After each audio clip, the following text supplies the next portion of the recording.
Hi, I'm Aishwarya Venkatesh. I'm going to explain about Farm Bill 2020 in very simple layman terms. It consists of three bills: Farmers Empowerment and Protection Bill, Farmers Trade, Produce and Commerce Bill, Essential Commodities Bill. These three bills replace the three ordinances on agriculture promulgated by the President on 5th June 2020 as a part of Atmanirbhar Bharat Abhiyan package.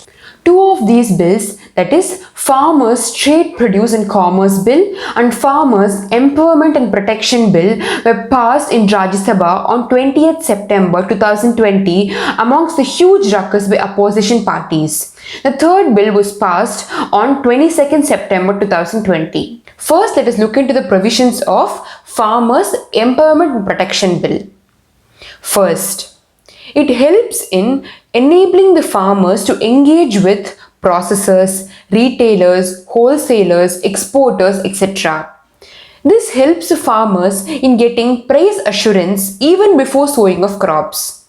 And also, the risk of market unpredictability is shifted from farmers to private agencies. Second, research a new technology in agricultural sector. Third, effective dispute resolution mechanism for addressal. Fourth, due to easy access of purchasers, the farmers' cost of marketing their products is minimum. Now let's look into the provisions of Farmers Trade, Produce and Commerce Bill.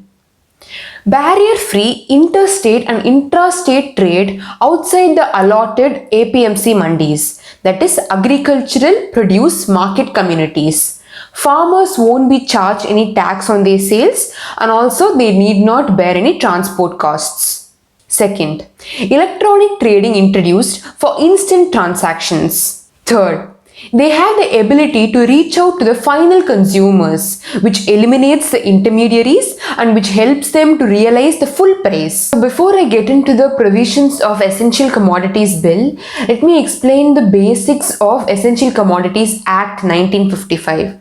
According to this act, stock limit can be imposed on any commodities to discourage the retailers and wholesalers from stockpiling, to prevent price violation and hoarding. Hoarding means hiding of goods. Example, in COVID pandemic, there was a stock limit set for sanitary items and masks. Also, the Act states that the central government can declare any commodity as essential to regulate its production, distribution and supply to make them available to the consumers at a fair price. Currently, the essential commodities under this Act include drugs, food items and petroleum products. By now, it's clear that this Act protects the consumers from price swings. On the other hand, it demotivates the farmers and distributors from investing in warehousing facilities as it prevents stockpiling. This bill, Essential Commodities Bill, amends the Essential Commodities Act 1955 in the following manner.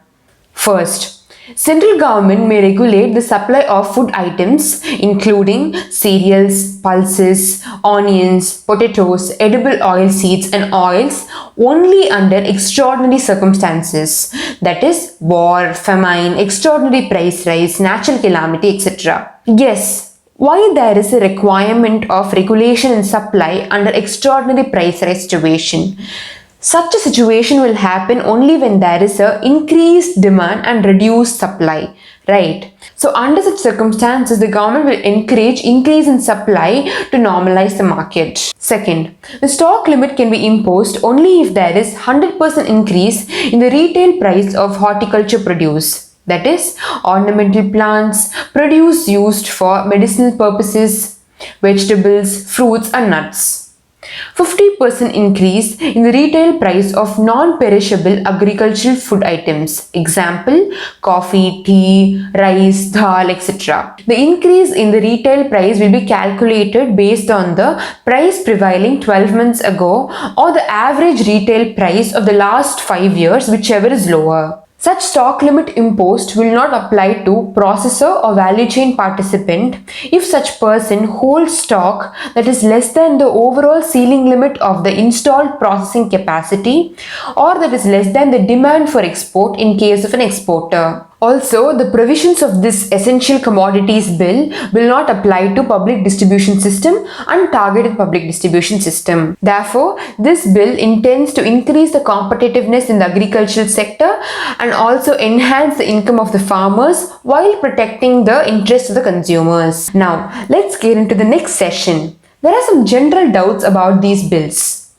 Let me clear some of those doubts. First, will the farmers be made inferior in front of the private biggies? For this, the answer given by the Modi government is 10,000 farmer produce organizations are being formed throughout the country. These FPOs bring together all the small farmers and make the dealing convenient. Secondly, there is effective dispute resolution mechanism. Thirdly, the farmers will have full power in fixing the sale price. Also, there is a guarantee that payment will be made in 3 days. Second question, what will happen to the APMC and ENAM trading system that is operating currently? Both of them will continue operating like before. In addition to these, extra trading options are introduced now. In this video, we saw Farm Bill 2020 from the point of view of government. There is another interesting side to it. What is it? We will look at it in the next video. Until then, take care, stay safe.